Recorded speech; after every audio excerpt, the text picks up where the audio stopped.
Astaghfirullahaladzim ya Allah, Astaghfirullahaladzim ya Rahman, Astaghfirullahaladzim ya Rahim, Astaghfirullahaladzim. Astaghfirullahaladzim ya Allah, Astaghfirullahaladzim ya Rahman, Astaghfirullahaladzim ya Rahim, Astaghfirullahaladzim.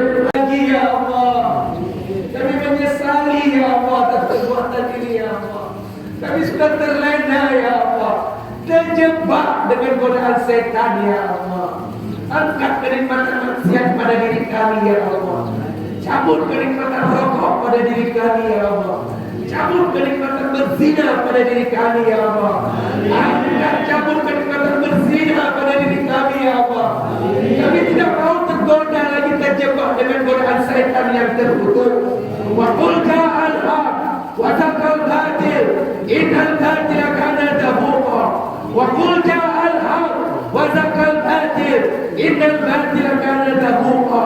Wa qul ja'al haq wa taqal batil innal batila kana zahuqa. Ya Allah, ya Rahman, ya Rahim, bimbing kami, didik kami, kontrol kami ya Allah. Agar selalu taat sujud padamu ya Allah.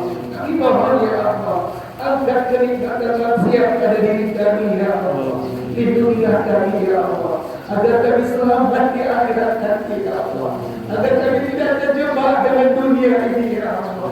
Agar kami tidak terjebak dengan hawa nafsu kami ya Allah. Kami sadar kami bersalah, kami minta ampun padamu ya Allah. Ya Allah, mudah-mudahan kami diterima taubat kami ya Allah. Ya Allah. Assalamualaikum walhamdulillahi rabbil alamin. Al-Fatihah.